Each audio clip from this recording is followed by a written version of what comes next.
Fala galera, Christian aqui. Hoje nós vamos estar com a presença do Attila do Mayhem, né? Lenda do black metal, né?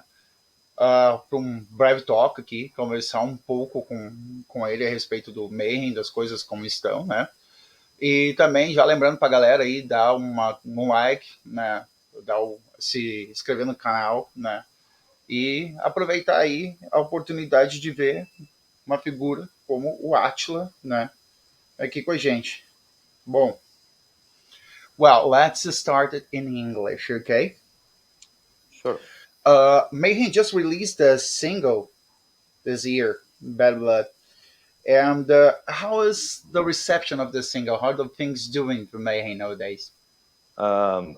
Actually, the reception of the album was pretty good. And by the way, hi everybody in Brazil. Good to be on your show. And yeah, good to be back on track. To talk about that EP, it was not supposed to be like that originally. We just released it because of the COVID times, because when our album Diamond came out, COVID also came and just kind of fucked our whole touring plans and everything. And to keep the album alive, we had this material laying around, luckily, so we could put together like an EP from a few tracks later on. So surprisingly good reactions, actually. People seem like appreciated it. Of course, it was kind of dedication to the punk scene too. Like we all have something to do with. The roots of our music is somehow, when I think punk mixed with metal, and that's somehow extreme metal born, I feel. Somehow it has this touch of old hardcore and punk. And, whatever. That was a good idea, because in this way we could keep alive, at least the whole Diamond album period. And now finally we could tour. I'm still in the US. We just played in LA. Actually, it was supposed to be a tour, and it was supposed to be the last show of the tour in USA, which was supposed to be our second US tour, second leg. We did one already in March, but it couldn't happen. You know why? Because there were no buses available. So COVID still fucked, actually. Yeah. That never happened. It's hard to imagine. But it's the same in Europe. I heard like this big artist, some hip hop dude, they offered like 4 times for the tour bus. They still couldn't get it. Yeah. So it's a fucked up situation. But we are still here and hope things coming back on track. And yeah, I think Mayhem is doing good. Great. From that. Well, the album was already finished before the pandemic, right? And kind of. No, the EP, no. We just had some tracks, We have more tracks, and we just picked these up, We had a few more cover tracks, and we had these songs left from the album. Somehow we left them out. Also, the original plan was, these days, it's always good to have one bonus track at least, or for special releases. For example, in Japan, they kind of don't accept the same album. You have to have an extra track, a bonus track, if you want to release anything there. So for some reason, it's always good to have stuff. And always when we write material, there is always more stuff. We have to kind of choose Add from something. these songs. And it's always a bit painful to leave those songs behind, So they came handful now. So we just recorded them before the pandemic, but were not produced, It all happened after. Okay. And talking about Mayhem and your entrance in Mayhem, what is like inevitable to talk about, have you ever imagined that how big Mayhem would be when you enter Mayhem? Because, it is like one of the main top 5 names when you talk about black metal nowadays. Mayhem is there together with Venom, Bathory, Celtic Frost. You have Mayhem. Have you ever figure about that when you joined Mayhem? Not really. Well, it's a strange story, because when they approached me, I had my first band Tormentor, and we had an album called Anno Domini, couldn't be released. Yeah. And I have But a question about it later. yeah, but so when I heard from Mayhem, I was a little bit finished with that because we were finished with Tormentor. But since they were from Norway, it sounded very exotic. I didn't know much about them. Actually, it was a strange coincidence because my stage name in Tormentor, we all had this artistic name, like, I don't know, Beelzebub from Beelzebub on drums, Bestial Animal guitars, Wolf Carrion was bass, and my name was Mayhem. So I Yeah. still had the signature. So first I heard from Mayhem. I didn't heard from band Mayhem before, just Yeah. when Tormentor already split. And I heard the Death Crush record, which was okay, but didn't impress me that much. I think we were a little bit further already with Tormentor, and we had a lot of shows, I don't know, we had big crowd and shit, but we just stopped for some stupid reason. But then when I heard the demos of the Mysterious, it was sounded like a different band, and it was different lineup, of course. Yeah. And then I felt it would be very strong record. But when I went to Norway, the band was still very small. It was just like there was a lot of media stuff already because of the shit what happened. Yeah. But it was really I like terrorist underground group, yeah. without any album out, really, just with a demo. That Crush was basically like an EP. So no one could foresee it, but I felt it was very strong, and it was going to be very unique. Everybody could feel that, you know. Yeah, it's like I have a question which is more like a curiosity because, like, I know, and I always listen to black metal since the beginning of the '90s. I'm 45 years old, so kind of All a little right. bit old. So I kind of saw like part of it being born, and I was curious about when you enter Mayhem. I remember they had kind of a release talking about you as a member of Tormentor, and then it was really difficult to find anything about Tormentor because that time there was no internet. It's like you had to find someone who had a tape or something like that to discover what the hell is Tormentor and things like that. And it took me like almost 8 years to get a tape with a record of Tormentor to listen to. And I was like, wow, it's very impressive. Although I have to say that one thing that you have, like as a singer, is like the way that you shift your vocal tune from one band to the other band. Like it Yeah. was very impressive.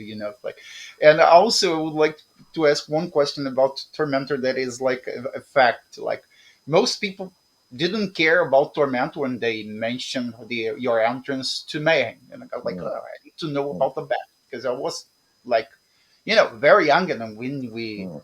heard about new bands, we got like, oh, I have to listen to that. And it was pretty difficult that time, tape traders and things like that. And then it's like, I remember it was like 94, I think.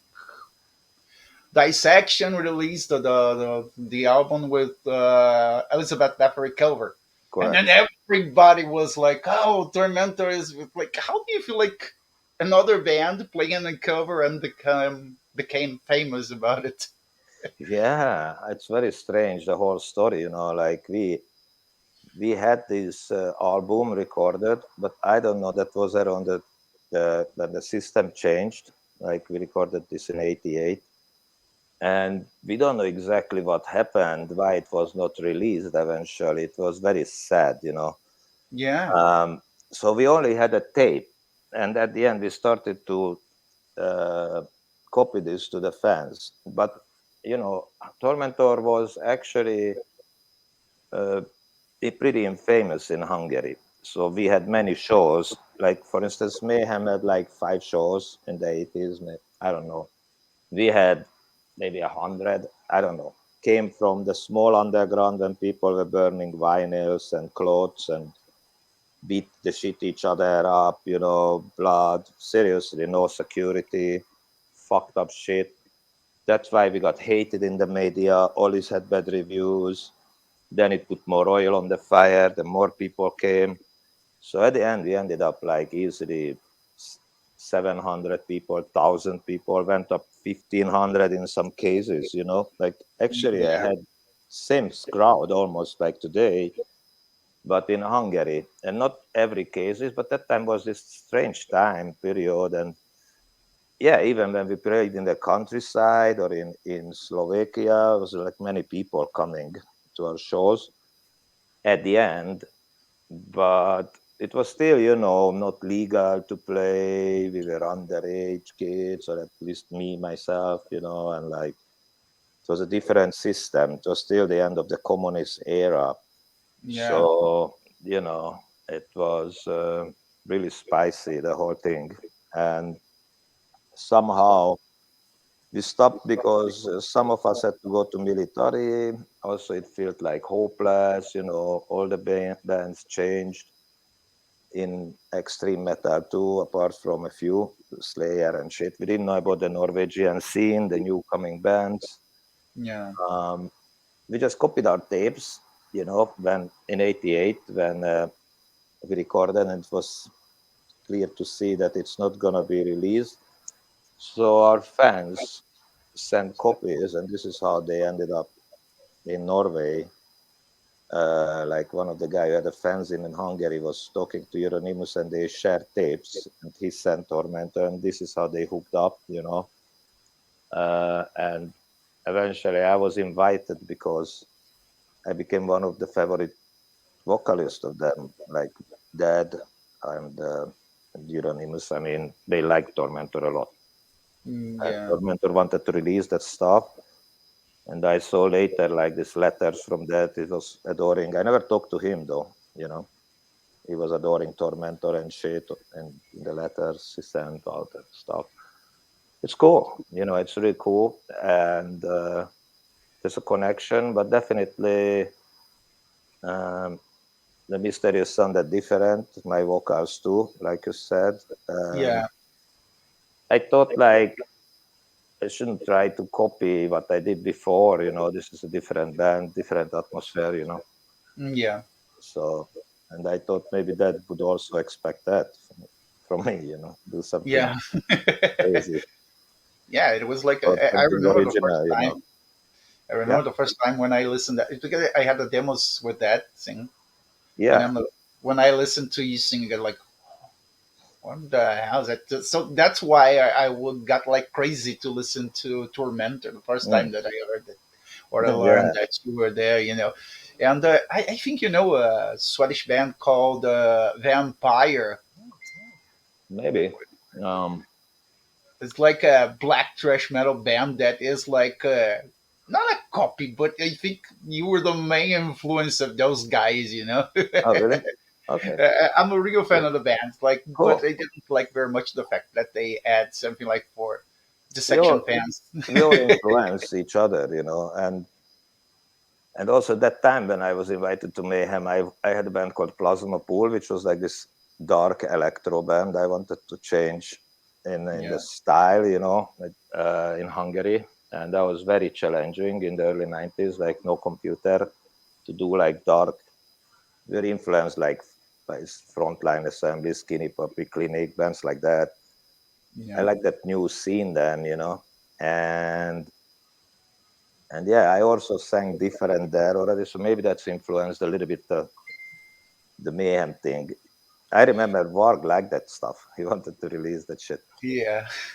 And talking about your influences as a singer, you know, because your vocal influenced lots of other bands, you know, like Sure, like that was the mystery was like almost a legend, you know, like it was like took 10 years to appear, and then when it appears with your vocals, and yeah, like everybody tried kind of copy, kind of trying to sound like, and it was like pretty difficult to do that.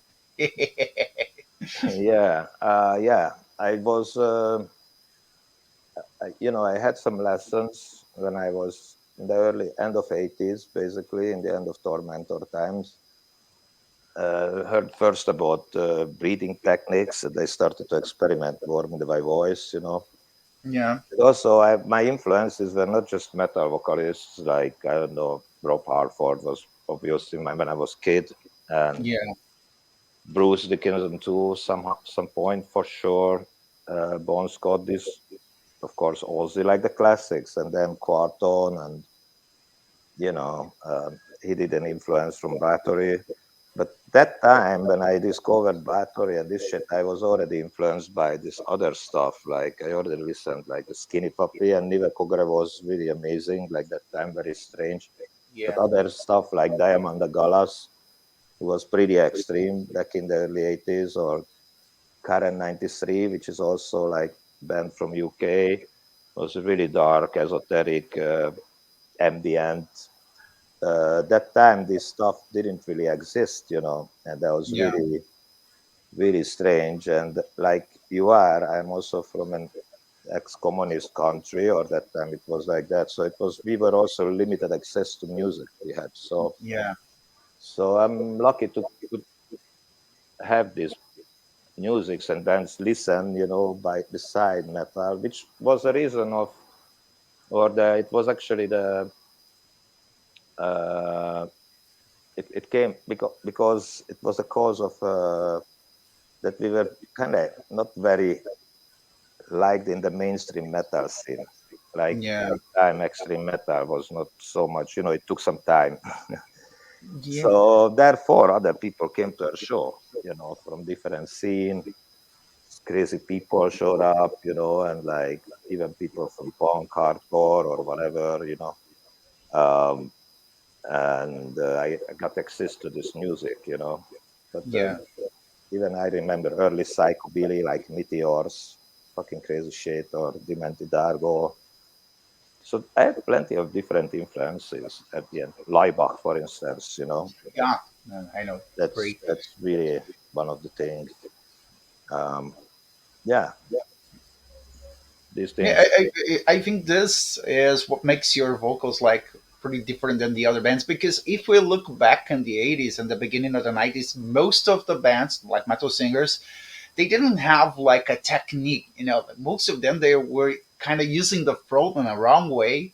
Even Chuck Schuldiner, he mentioned that when he started that, he said that it was the worst thing ever he did, because when he started playing and singing, he said it he didn't have like a kind of a technique, and No, it's like no, a we didn't. Of course, we were just singing full on, yeah, And in my case, I was doing hardcore like water polo that time, like sport when I was young. yeah, So I think that helped eventually to shape my body, my lungs. And I'm lucky. If something I'm lucky with biologically, it's like I never lost my voice, whatever I did. That's yeah, a cool thing. Um, so naturally, it's something good with my techniques, but I still practice a lot. Uh, it's I take it like a martial art, like the Oriental. Well, it's not a sport because people, when they do sport, they stop when they are 40, But like yeah, things like old yoga, or this the traditional martial art, but you practice like all your life just for itself, just to keep yourself shape. For me, music is, I started to do that at least recently, and I'm happy about that, because, yeah, yeah. For yeah, for a I had singer, day offs too. But, yeah, for a singer, I think it's the most difficult thing. Like to keep the voice, to exercise, well, and yeah, keep everybody is losing the voice at the end, yeah.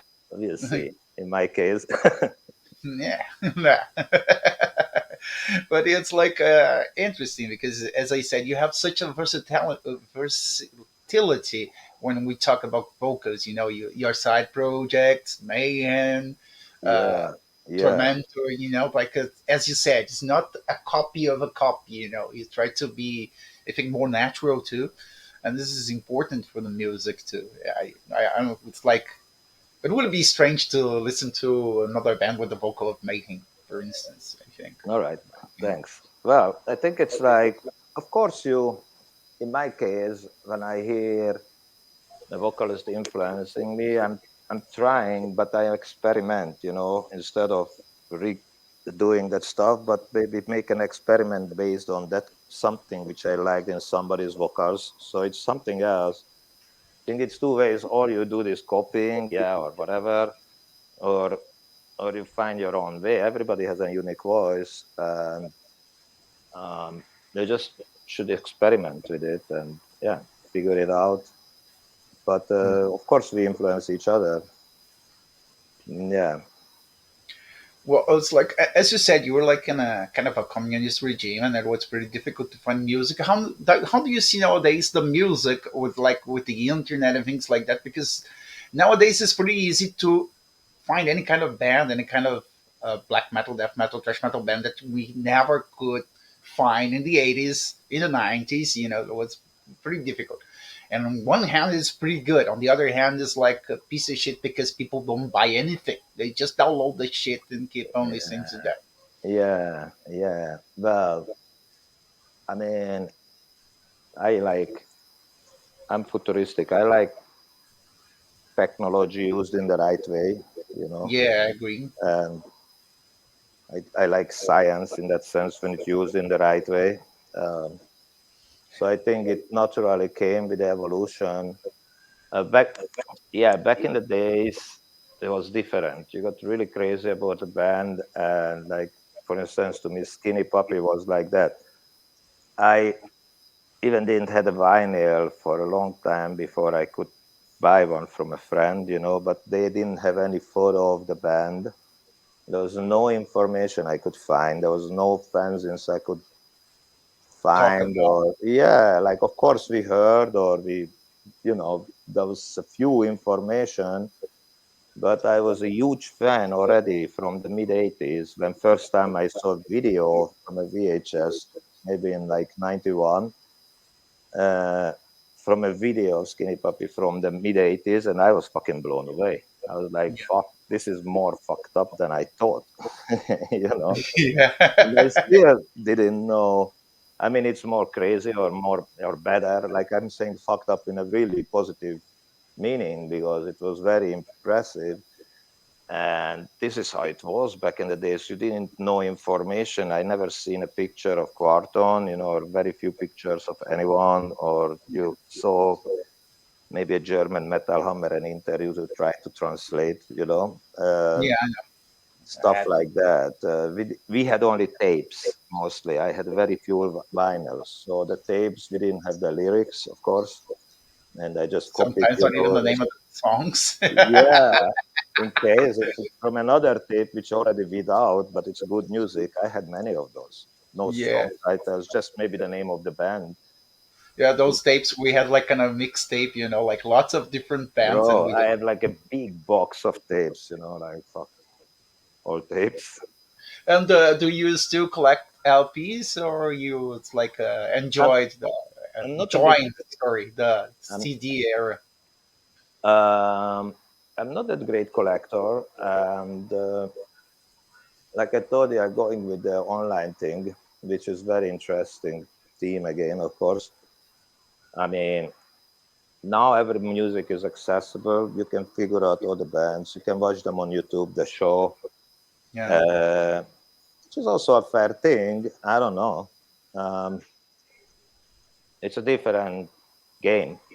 I mean, that time it was very difficult to get any attention because or at like a record deal was really complicated. You know, there were no record labels. You couldn't release yeah. like today a CD yourself, basically, you know, or now today you don't need anything, just put it online and if You can people, do it at so it's a home. different, yeah.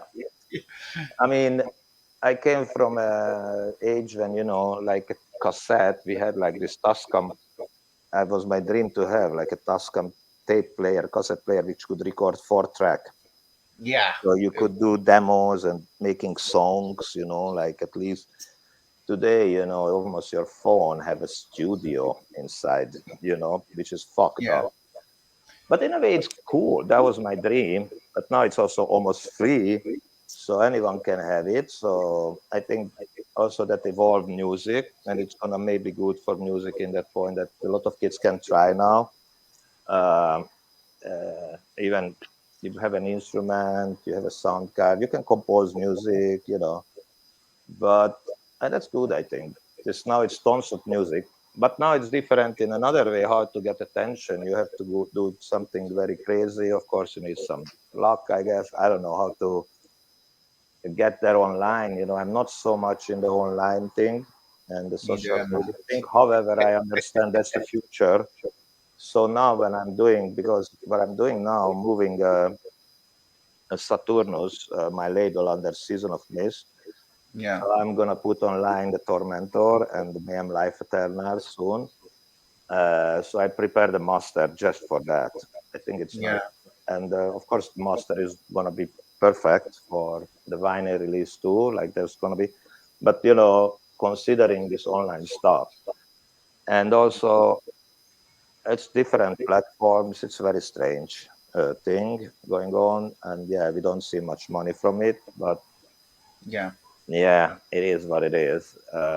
We Yeah, have fun anyway. as I said, it's good, but it has a bad side. It's like the bad coin is like most of the people, they have the chance to buy the things for a good price. Sometimes they charge a lot of price, but you have the opportunity to find it. It's like there are distros, labels, you can get it, but Yeah, people don't care it's. about it. I think That's we me. are we are we are very lucky still with our scene and with our fantastic fans and collector people who still buying vinyls and in that way supporting us at least and Yeah, especially when people buy stuff on the shows from us, that's the biggest support you can do because that's kind of coming straight to the band.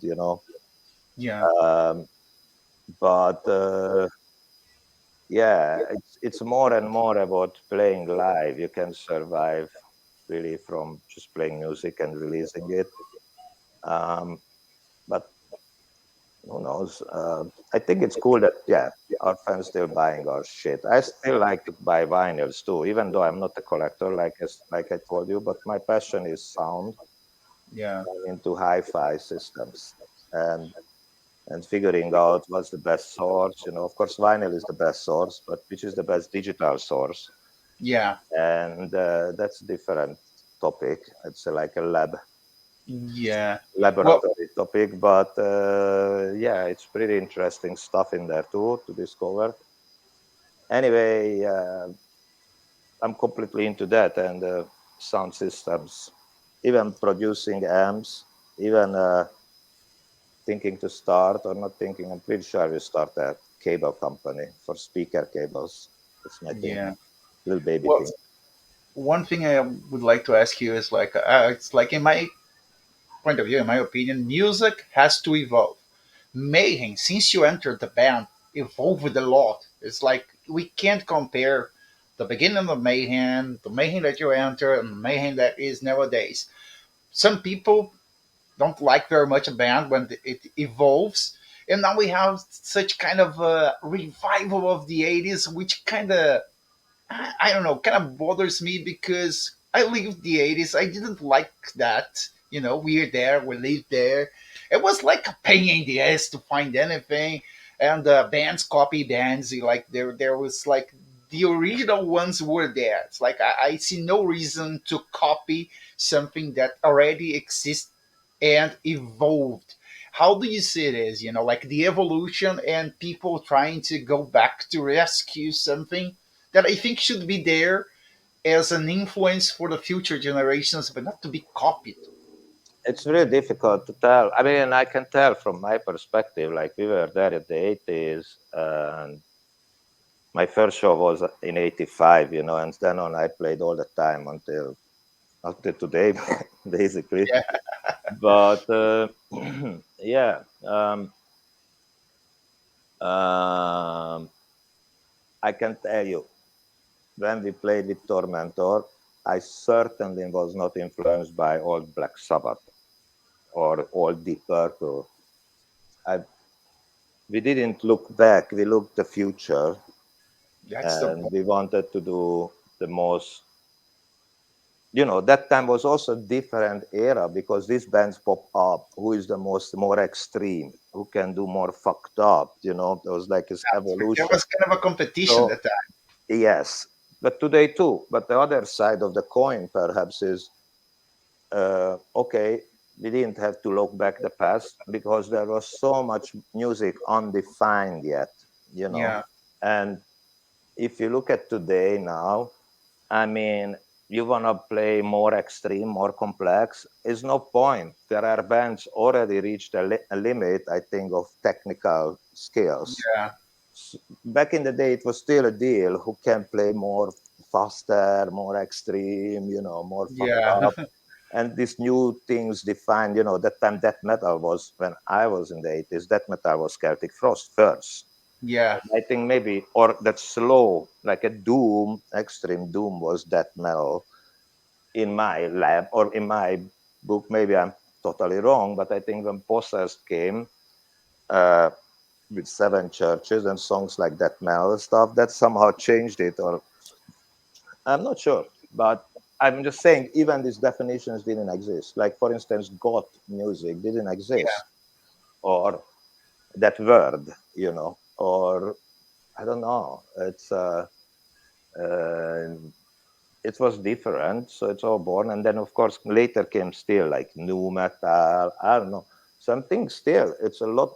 I mean, it always looked like there is nothing left to do. It's everything is being done. Now it's even more. Now you can see symphonic metal to whatever shit you can imagine. But you know, I think it's always there is a new field to discover or experiment, and you should do it a different way. Like talking about uh, maybe this like symphonic band, you Yeah. know, or orchestras. I just did a piece with Bernhard Gender from Austria called Ozinger, which is based on metal, but it's with a whole orchestra. Yeah. And Flo Munier from Cryptopsy is playing blast beats. I'm singing, and all the rest is like crazy violin players, like burning the strings. But the music is not like what you hear normally in the metal bands when they use orchestra, this typical pentatonic or, you know, the old classic music, but it's very contemporary, Yeah. extremely complex, really fucking fucked up, based on like a little bit on Mayhem's Order.ko album. So, I mean, I think that's, again, I could find for myself something totally new. That was a vision for me to do, and suddenly it happened. I'm so thankful for that. I mean, that music is so extreme that even like I told my label friends, like, I don't know, big labels I'm used to work with and always had a good relation, or like they were like, Attila, it's a bit too much. What the fuck is that? And I love it. We just Yeah. played live, and now it grows, you know. But that was also in the beginning very extreme because I mean, I can send you a link if you want to check it out. It's really crazy stuff. It's like a 1 hour piece, like long, totally crazy contemporary orchestra music with vocals. Like I'll it's check kind of that fucked up. for sure. So, or I don't know. I still feel stuff to do on the electronic fields because now it's a new era. Now it's really anyone can do anything with a computer. Okay, but it's still not that simple to me. I think it's still things there to experiment. And of course, metal is my main thing. And with Mayhem and Tormentor, I'm perfectly fine. Yeah. Uh, those bands are amazing. Um, even I started to, you know, I always have experiments. Started to play around guitar myself a little bit, you know, and shit Yes. like that, maybe for my solo stuff. So I feel like I can still find new stuff for myself. And then if people like it or not, maybe it's going to fade away, you know, maybe not. Great. And talking about Mayhem, and when you enter a studio, like when you go to the studio and you were composing your stuff, what is in your mind to compose something like that is supposed to sound like the previous release or something that you have? No, it must be like more aggressive. It must be more like a balance between the old one. Or it's like, fuck it, we're gonna enter the studio and see what we do. I always like to get as much information as I can before I start to sing or work on it or whatever, even working on lyrics. I like to have the most information from the person who composed the song. I like to see his vision, uh, where he was, which part he was thinking about vocal, how he would see and stuff. And I like to work around that most of the time. Sometimes I just come up with something myself, but I always communicate it with the composer person or persons. And in that way, I think the music is more focused, more coming from one central point, Hmm. instead of having one song and just put something on it, like whatever. Um, See what happens. No. yeah, no, and also I like to so many ways to do it. Sometimes I like to just experiment again, improvise parts or shit, see how it works, and then put words in that, or play with the words, or rhythmics or shit. And sometimes I just have a fixed rhythm which should come from the lyrics. I don't know. It's no really rules, concrete rules for that, but uh, yeah, my thing is I like to do it not separated. I like to communicate it. Yeah. Well, I have kind of a controversial question here, but I hope you don't feel bad or angry about it. It's about Lord of Chaos, the movie, and I really would like to give lots of compliments to your son when he is playing you because that was amazing. And it was like, okay, obviously the movie has its distortions and things like that, but it's a movie, okay. But the most important thing for me was seeing you there recording the Mr. Stone Satanas, and your son was like amazing, like it's like the young Attila there, like pushing everything like to the extreme music and things like that. How did you feel about it? Thanks very much. That's a very cool compliment. And I think, yeah, personally to me, well, that's also for me the highlight of that movie. To tell you, like, what's the story behind it is like we knew about this movie, and the band kind of separated themselves. We separated ourselves from this movie because this script is a story which is based on some historical facts, but Yeah, let's be straight with it. All those conversations you hear in the movie, they never happen. There are yeah, even persons they didn't exist. So it's like it's just a movie. But what happened with it? We were on tour, actually in South America, and coming home from South America, it was like in October. I can't remember the year exactly, but 5, 6 years ago. And I came home. I just called my family, and I don't know. Someone told me like, "Hey, guess what? Your son's gonna play you in a movie." I'm like, "What? what? Somebody's in the line, or what are you guys talking about?" So it turns out that Hungary is actually a place for movies. Like it's big film productions going on here. Like right now, Yeah, they are doing Dune. My son is working in the movie. no, great. They are doing Marvels. They are doing like big shit sometimes. They did here, I think, Blade Runner, a lot of the studio works. We have like giant studios because it's cheaper. East Europe is like a colony in Europe. So, of Yeah, course, they can come here. They are good taxes, very good for them. So, it's a big film industry anyway. So, what happened? They also uh, shot the movie in Hungary, the studio parts. So, the Oslo street parts and the Norway thing was shot in Norway. That's a few days. And the rest of the movie, the church burning, everything was shot in Hungary. yeah, And they were looking for people for like extras, for the movie. And my son is a director now. He just finished his master class, but also he was into acting. So his name was in this catalog or database, of some companies. So they found his name and they looked like, what's the name? And turned out it was my son. So they contacted him, and and also it turned out like he was, which is funny coincidence. He was almost the same age like I was in '93. I think I was 22 and he was maybe 21 in the movie now. So it's almost Yeah. the same. So, uh, so when I came home, they asked me, and of course, I mean, what could I say? I was like, sure, do it, you know. But then again, I was not again there when they made that scene. I just saw it later because I had to go on another tour. I was just home for a period of time. At least I was there when they had the church burning. I went there and saw the whole church, the big church burning for the movie. Yeah. That scene. I was at Budapest. I thought, fuck, I go and watch that shit when they light it up, that big church, you know. They built a big wood church, or it was a Yeah. part, was left over also some other movies, which was like pretty cool, and they light it up.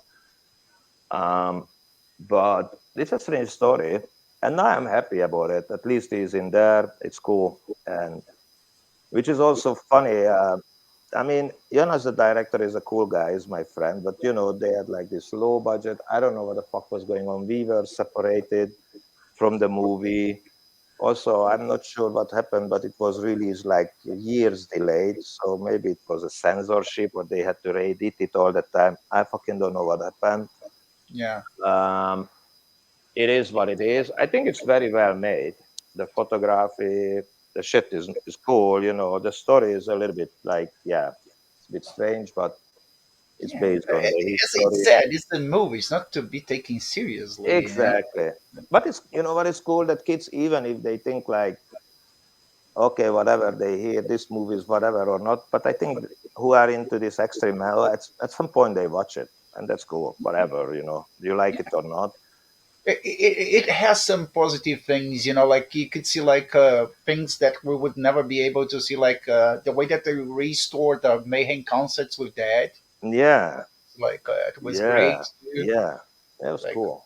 all the Also, shots when that Metallion did too. It was mm, like, this is the good part of the movie. This is something that we could say like, okay. yeah, exactly. However, you know, the scene when I do the vocal, unfortunately, that's also wrong because in real it was pitch black. I put candles around and shit. You know, I was alone behind curtains and totally separated. Would look much better in the movie. I told Yeah. Jonas, like the director, after, and he was like, "Fuck, I wish you would tell me before." You know. I mean, Yeah. all right. Okay, so just to finish, Mayhem's coming back to Brazil. Okay, and Yeah. what are the expectations for those concerts? Well, always great to be back in Brazil, man. Can't wait. Yeah, It's gonna be I fucking cool. remember. I I hope there saw is you playing no here in more. Porto Alegre. Yeah, that was cool too, man. Yeah, that Uh, concert was crazy. yeah, fuck yeah. And we had this roof party after, yeah? You were there on the roof, on the top of the building. It was fucking Yeah, cool. And the sun was coming up. yeah, Beautiful. it was like, Yeah, man. Always a pleasure to be back and looking forward. Brazil is a great scene. Fucking awesome, you know. You have great bands also. Um, it's important, and yeah, it's always fun. Can't wait. You know, especially after this COVID fucking bullshit. I hope it's over now and we can make it. That's my only consideration. Once we are there, we're gonna kick ass, and you guys. I mean, it's gonna be cool as fuck. yeah. I'm looking forward. Yeah, And still talking about Brazil, like the audience here for sure is pretty different than the one in Europe. yeah, yeah, for sure. Yeah, I love it. I love it. It's so fucking violent, you know, and crazy and warm, you know, and very full of heart. And people take it serious, like we do. I do at least. So I Yeah, like that. And yeah, that's gonna be cool. Yeah, I mean, sometimes we have crazy crowd over here too. I mean, now in the US we have some fucked up shit, like they do pogo and stuff. yeah, But for me, it's not the most important, you know. I mean, it's more about the attention, and yeah, like you feel the presence of the people, like the energy, yeah. The whatever it. synergy. If they don't jump around when I watch a show, it's cool, but I don't. I mean, sometimes it's disturbing when people just jump around me, you know, and like push me and all the shit. I want to enjoy. So I understand when some people just, you know, watch and focus. But man, it's always fucking cool to play there. I can't wait. It's gonna be awesome. Yeah. It's gonna be. Okay, so I would Mayhem is like good now. We are in a good mood, so it's gonna be yeah, cool. it's like yeah. I think next year will be like really good for the bands because we are Mm. having concerts nowadays. Next year is supposed to be much better, and hopefully we're gonna have like lots of concerts too. So it's like it will be amazing to see you playing here again. It's fucking Like in, cool to come with Tormentor, too. I wanna bring Tormentor to Brazil. yeah, Some point. I was going to ask about it. Like about the possibility of bringing Tormentor to Brazil because I think it We would be have great to. to have Tormentor playing Yeah, Brazil. if guys like 80s, that's fucking 80s. Pure, it's only songs from 80s, basically.